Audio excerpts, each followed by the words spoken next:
सतीश जी, प्रणाम गुरुजी।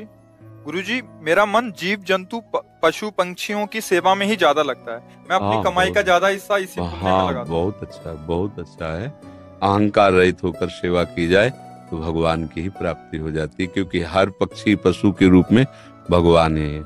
नामदेव जी महाराज कुत्ते में भगवान को देखो प्रकट किया ना।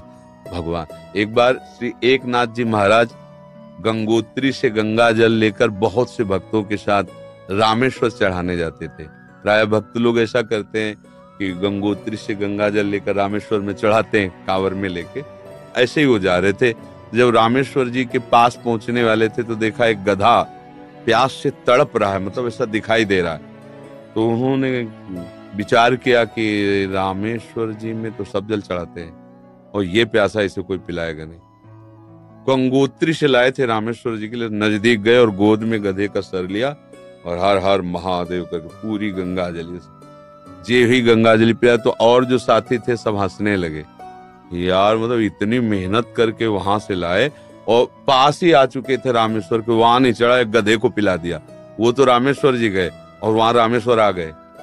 गधे को जे ही गंगा जल पिलाया तो भगवान उठ के बैठ गए, बोले मैं ही था, तुम्हारे को देख रहा था कि तुम केवल मूर्ति में ही मुझे समझते हो या सब जीवों में भी मुझे समझते हो।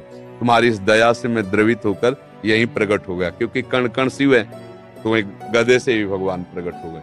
तो पशु पक्षियों की सेवा भगवान की सेवा, पर अभिमान न करे।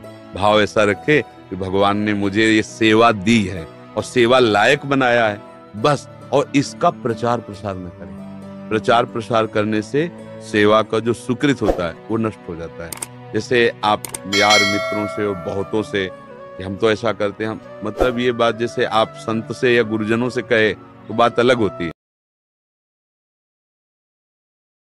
कितना कीमती समय मिला है, आप समझ नहीं पा रहे हैं, आप समझ नहीं पा रहे, पछताना पड़ेगा बाद में। थोड़ा समय विश्राम किया जाता है, इसको अभ्यास में डाल लो।